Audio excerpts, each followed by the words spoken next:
Alhamdulillah kita terus bersyukur kepada Allah masih diberikan nikmat sehat dan kesehatan sehingga acara pelantikan pada hari ini dapat kita sama-sama hadir. Sangat berbeda memang kalau kita kembali ke tahun 2013. Tahun 2013 saat saya menjadi wakil bupati, ada subpanel nama yang harus kita promosikan, yang harus dinonjolkan, yang harus dinaikkan, dan itu sudah saya alami dan saya sempat menangis pada saat itu. Bapak tidak tahu. Sekarang ini tidak ada nonjol, dan ingin saya katakan bahwa pelantikan ini tidak ada karena senang atau tidak senang, tidak ada karena merasa ada musuh. Bagaimana Anda memusuhi saya, orang saya bupati? Dan tidak mungkin juga saya musuhi Anda, karena saya merasa paling tua di lingkungan Anda semua di sini. Dan memang betul saya paling tua dari sisi umur. Bapak belum pensiun, artinya masih di bawah saya. Kalau saya sudah pensiun, sehingga saya paling tua di sini. Nah, oleh karena itu, saya berharap Bapak yang baru habis dilantik ini, satu permintaan saya, memiliki inspiratif, solutif, dan adaptif. Terus harus ada di semua Bapak semuanya dan Ibu semuanya.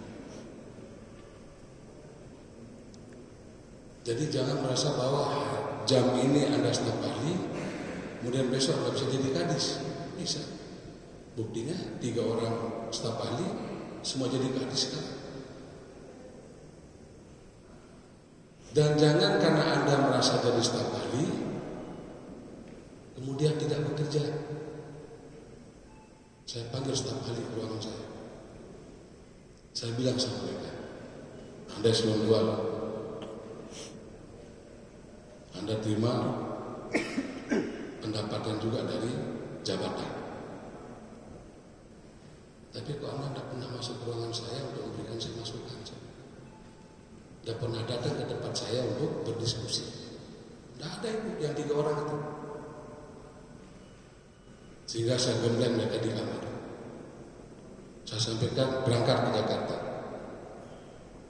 Ini artinya apa?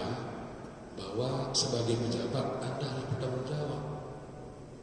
Tanggung jawab Anda adalah kepada negara, kepada daerah, kepada rakyat. Kecuali Anda tidak menjadi pejabat misalnya, ya beda.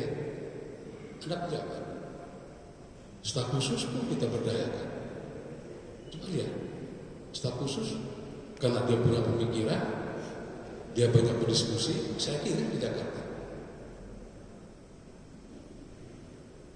Nah, jadi harapan saya kepada Bapak Ibu sekalian yang baru dilantik, semangat kerja ini menjadi kunci utama.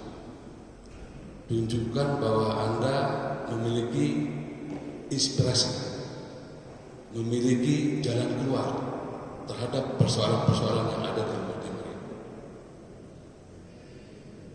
Jangan merasa capek. Justru kenapa saya rotasi? Kenapa kita mutasi? Terlalu monoton. Saya lihat Kasatpol PP itu terus pekerjaannya, ya. Dan sudah lama mereka di situ. Coba lihat BUMN sekarang. Kalau badan usaha milik negara ini, ya katakanlah misalnya pegawai bank atau BUMN yang lain, mereka 1,5 tahun, 2 tahun mutasi, 1,5 2 tahun mutasi. Kenapa? Supaya tetap segar, supaya tetap semangat.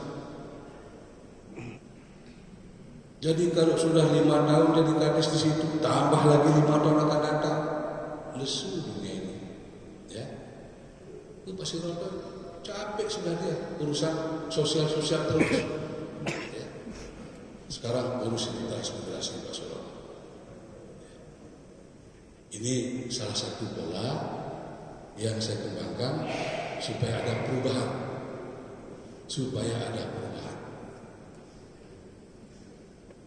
Kasihan garis koperasi, verifikasi sampai dengan puluhan ribu orang,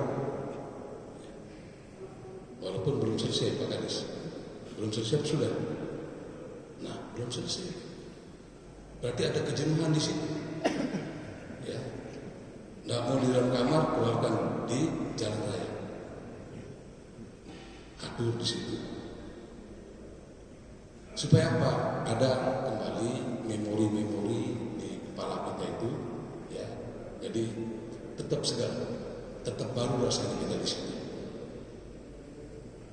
Jadi ini yang saya harapkan pada Bapak Ibu semuanya, bahwa mutasi rotasi ini tidak ada kaitannya dengan hal-hal yang lain.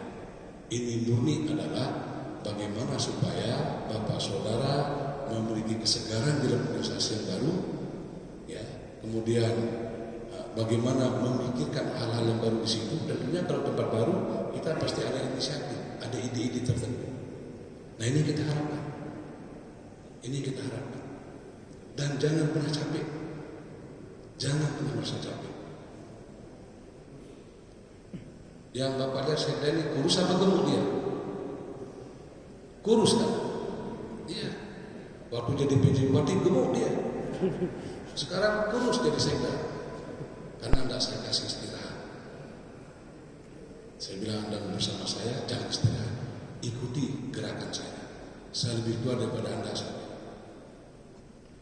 Tapi kalau memang semangat kerja kita itu terus-terusan kita maju, nah insya Allah ya, kita tidak sakit, kita tidak akan pernah terlalu lemah. Kenapa? Terus kita berpikir untuk kemajuan itu.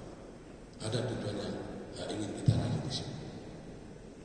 Nah, sehingga para sekalian, saya berharap di tempat pekerjaan baru, ya, ini nanti akan memiliki suasana baru, kemudian pemikiran-pemikiran yang baru, ide-ide cemerlang, bagaimana supaya Kabupaten Timur lebih maju, masyarakat dapat kita sejahterakan, masyarakat lebih sehat, masyarakat lebih baik, dan seterusnya. Terlalu banyak kekurangan kita di Kabupaten Timur ini.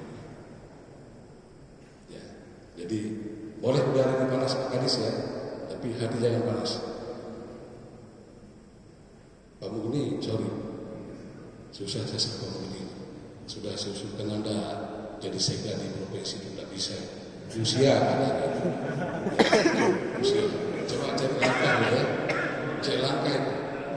Enggak, soalnya saya lihat lagi itu ada rekomendasi dari seseorang ya, ada 7-8 orang, Anda diminta pindah ke provinsi. Ya saya sayang sama Pak Mugni, tapi kalau pindah ya bagus juga, saya bilang kan. Ya tidak apa-apa, karena kita juga tidak boleh mengatakan apa yang menjadi cita-cita rekan-rekan kita. Saudara sekalian, aset-aset kita sudah sangat sedikit di Kabupaten Timur ini, sehingga apapun program pusat kita tidak bisa maksimal.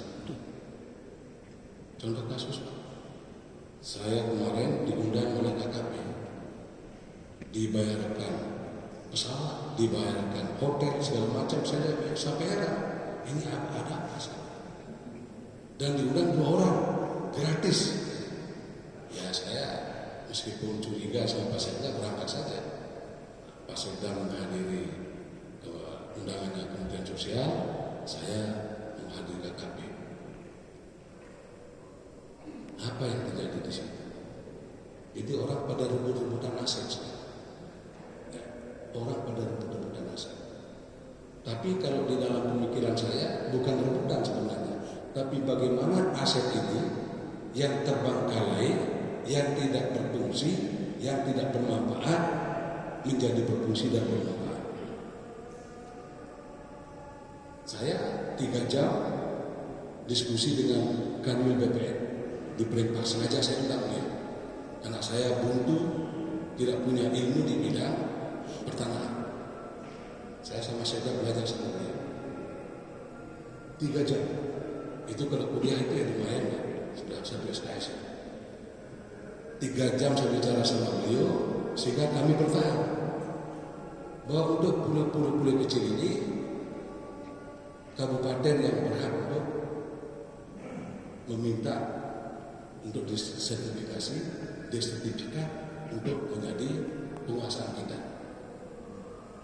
Tapi ada peraturan lain bahwa pulau-pulau kecil ini juga termasuk konservasi yang harus diperhatikan oleh Kementerian KKP dan menjadi tanggung jawab KKP.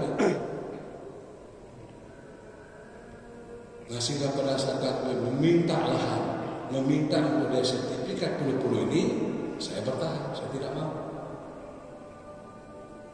Ini asalnya. Kita jeda sedikit.